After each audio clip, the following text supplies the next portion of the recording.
The light bulb swung above my head.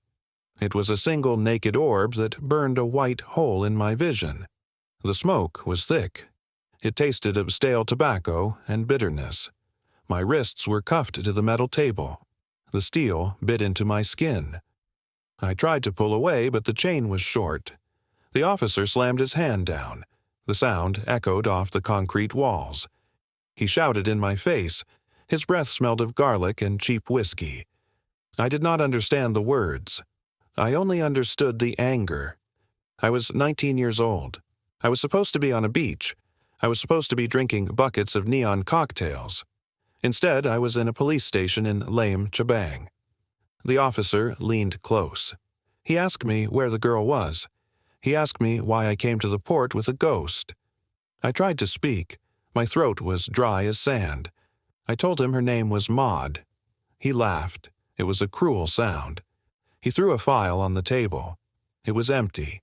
He told me there was no Maude. He told me I was a stupid farang. I remembered the beginning. It felt like a lifetime ago. I arrived in Thailand with a backpack and a death wish. I was on a gap year.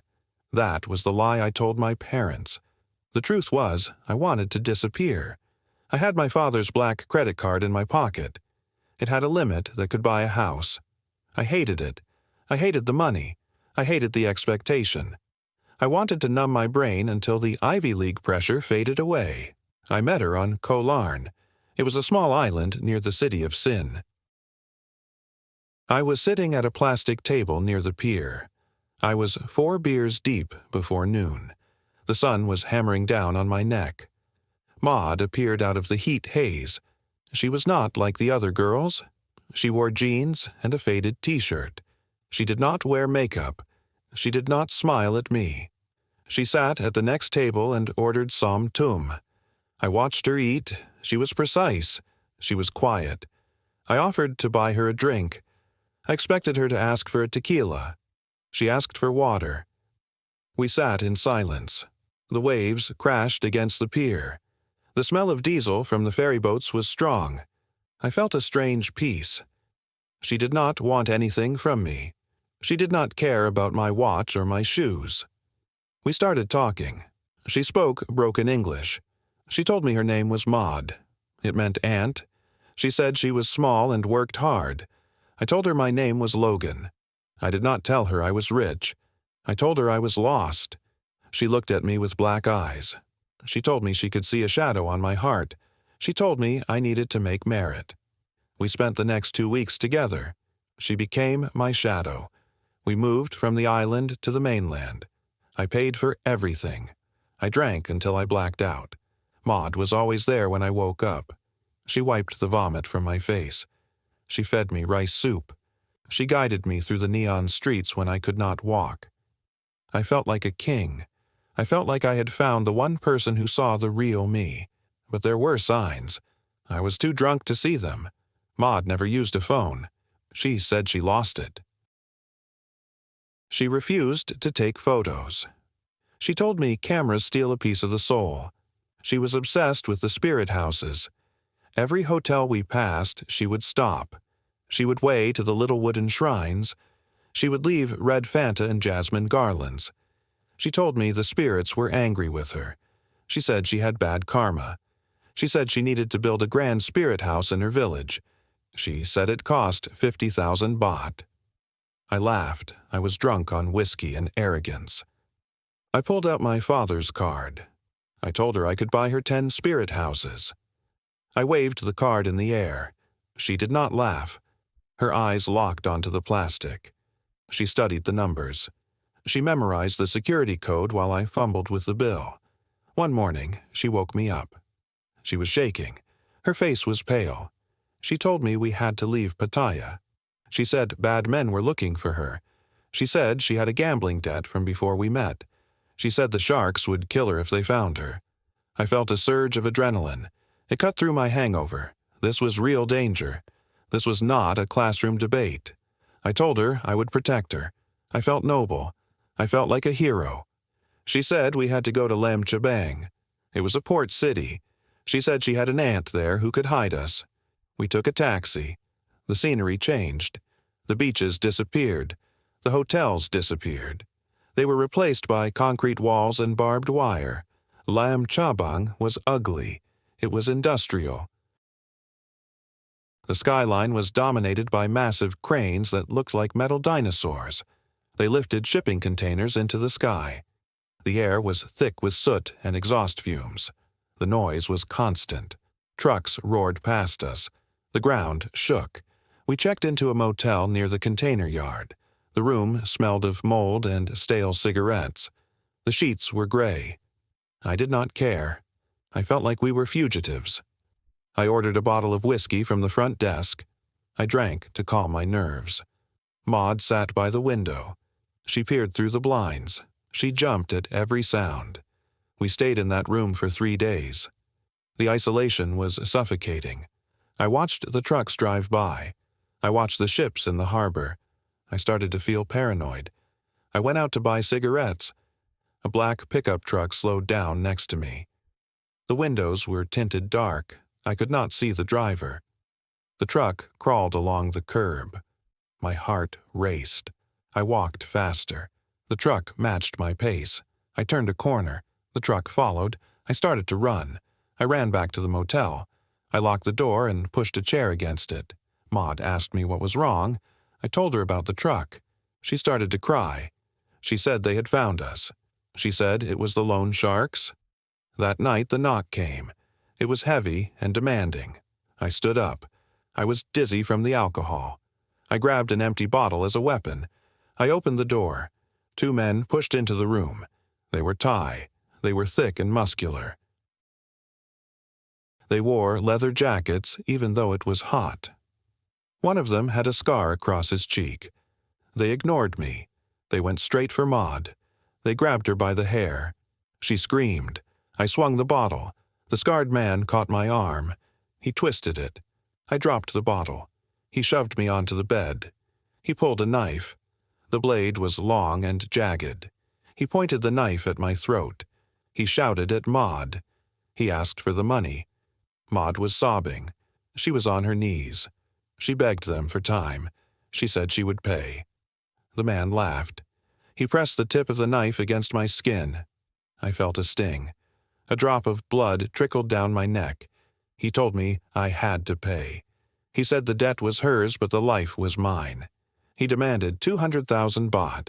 He said if I did not pay, he would cut me open and leave me in a shipping container. I did not hesitate. I did not care about the money. I wanted the knife away from my throat. I took out my phone. My hands shook so bad I dropped it twice. I opened the banking app. I transferred the funds to the account number he showed me. The man checked his phone. He smiled. It was a cold smile. He put the knife away. He patted Maude on the head like a dog. They left. Maude crawled over to me. She hugged me. She cried into my chest. She told me I saved her life. She told me she loved me. I held her. My heart was still hammering. I looked at the door. I replayed the scene in my head. The man had been terrifying. But as he turned to leave, I saw something. He looked back at Maude. He winked. It was quick. It was subtle. But I saw it. It was not the look of a loan shark leaving a victim. It was the look of a colleague finishing a shift. I looked down at Maude. She was burying her face in my shirt. I thought she was crying, but then I felt her body shaking. She was not sobbing. She was suppressing a laugh. The realization hit me like a physical blow. The spirit house, the gambling debt, the black truck. It was all theater. They played me like a fool. I was just a walking credit card with a pulse. I pushed her away. "Get out," I said. She looked up. Her face changed. The innocence vanished. The ghost appeared. She did not argue. She did not beg. She stood up from the dirty floor and smoothed her shirt. The tears stopped instantly. It was like watching a faucet turn off. She looked at me with flat eyes. There was no love in them. There was no fear. There was only calculation. She picked up her bag. She walked to the door. She opened it and stepped out into the humid night. The heavy metal door clicked shut. I was alone. I sat on the bed. My neck was still bleeding where the knife had pricked me. I touched the cut. It was real. The blood was real. But the rest was a script. I reached for the bottle of whiskey. It was empty. I threw it against the wall.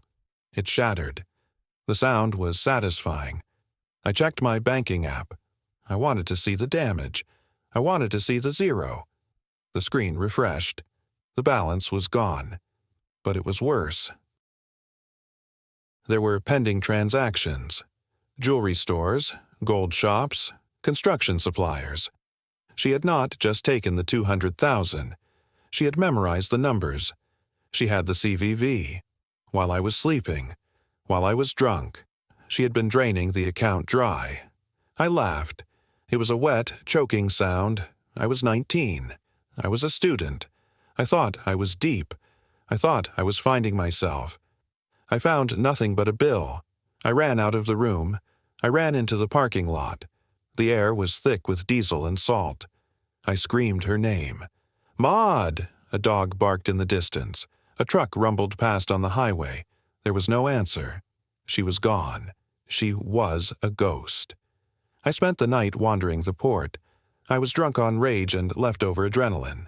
I walked past the stacks of shipping containers. They were walls of steel. Blue, red, green. They towered over me. I felt small. I felt like an insect in a machine. I accosted a security guard. I grabbed his shirt. I shouted at him in English.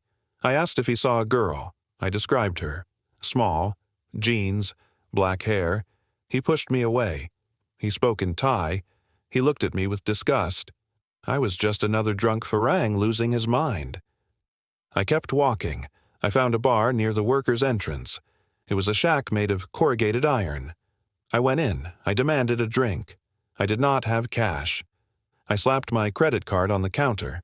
The bartender tried it. He shook his head. Declined. I shouted. I threw a stool. That was when the police came. They threw me in the back of a pickup truck. My face hit the metal floor. I tasted rust. They drove fast. I bounced around like loose cargo. We arrived at the station. It was a concrete box near the customs office. They dragged me inside. This was the moment. The light bulb, the smoke, the metal table. The officer with the garlic breath leaned in again. He blew smoke in my face. My eyes watered. "You say girls steal money," he said. "You say 2 million baht." "Yes," I rasped. "She took it all." "We check," he said. "We check cameras. We check hotel." He opened the file on the table. He turned it around. It was a still image from the motel security feed. It showed the hallway. It showed me opening the door for the two men. It showed me handing over my phone. "Where is girl?" the officer asked. I looked closer. The image was grainy. I saw my back. I saw the men. But behind me, in the room, it looked empty. "She was there," I said. "She was on the floor." The officer flipped the page. Another photo. Me walking down the street, alone. Me sitting at the pier, alone. "You drunk," the officer said. "You drunk for 2 weeks. Maybe girl is real. Maybe girl is in head. But we find no mod, no ID, no trace." He closed the file. The sound was like a gavel. "You go home now," he said. "Daddy pay fine. You leave Thailand." They let me go. I stumbled out into the morning sun. The light was blinding. My head felt like it was split open with an axe. I stood on the dusty road. I watched the trucks queuing for the port. I knew she was real. I felt her skin. I smelled her hair. But she had erased herself. She knew where the cameras were. She knew how to stand in the shadow. She was a professional. I needed a drink. But I had no money. I walked. I just put one foot in front of the other. I walked away from the station. I walked toward the residential zone where the dock workers lived. It was a maze of small concrete houses and tin roofs. I turned a corner and I saw it. It was not a house. It was a shrine. It stood on a concrete pedestal in front of a rundown shack. It was brand new. It was magnificent. It was made of teak wood, intricately carved. It looked like a miniature temple. It was painted in gold and red. The roof had 3 tiers. Little bells hung from the eaves. It was covered in offerings, garlands of fresh jasmine, bowls of rice, bottles of red Fanta with straws. Incense sticks burned in a sand pot. The smoke curled up into the still air. I stopped. I stared. It was the most expensive thing on the street. It cost more than the shack behind it. It cost 50,000 baht. Maybe more. I walked closer. I saw a small plaque on the base. It had Thai writing. I could not read it. But I saw a photo tucked into the frame of the shrine door. It was a Polaroid. It was Maude. She was not smiling. She was looking straight at the camera. She looked serious. She looked devout. I stood there for a long time. The heat radiated off the concrete. The smell of incense filled my nose. She did it. She built her spirit house. She used my father's money to buy favor with the ghosts. She scammed the living to pay the dead. The gambling debt was a lie. The fear was a lie. But this was the truth. This was her motivation. I looked at the house behind the shrine. The door was closed. The windows were shuttered. Was she in there? Was she watching me through the cracks? I picked up a rock, a jagged piece of concrete. I weighed it in my hand. I could smash the shrine. I could break the little wooden roof. I could destroy her merit. I could get revenge. I stepped forward. I raised my arm. The little bells on the eaves chimed in the breeze. A soft, gentle sound. Ting, ting. I lowered my arm. I dropped the rock. What was the point? The money was gone. If I smashed it, the police would come back. I would go to a real prison. I would die there. And for what? To prove I was not a fool? I was a fool. I was the biggest fool in Lam Chabang. I turned around. I walked away. I left the spirit house gleaming in the sun. My father flew down to get me. He did not come to the port. He stayed in a 5-star hotel in Bangkok. He sent a driver to pick me up. I sat in the back of the Mercedes. The air conditioning was cold. The leather seats were soft.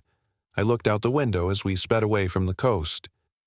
The cranes of the port faded into the smog. I met my father in the lobby. He looked angry. He looked disappointed.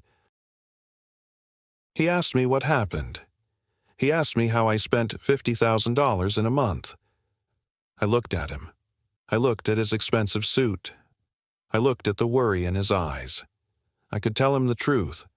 I could tell him about Maude. I could tell him about the knife and the fake loan sharks and the spirit house.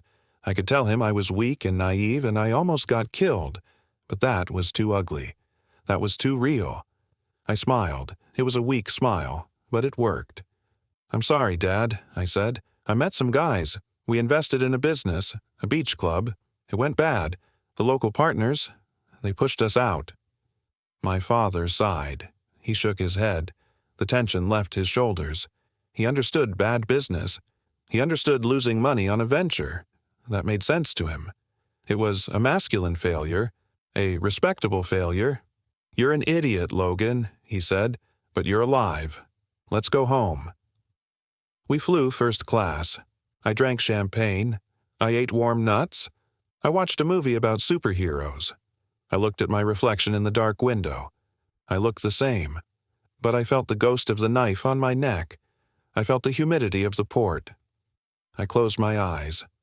I pictured the spirit house. I pictured Maude lighting incense. She was praying. Maybe she was praying for me. Maybe she was thanking the spirits for sending the stupid farang with the black card. It didn't matter. I was safe. I was wrapped in cotton wool again. I took a sip of champagne. It tasted like money. It tasted like a lie. It was delicious.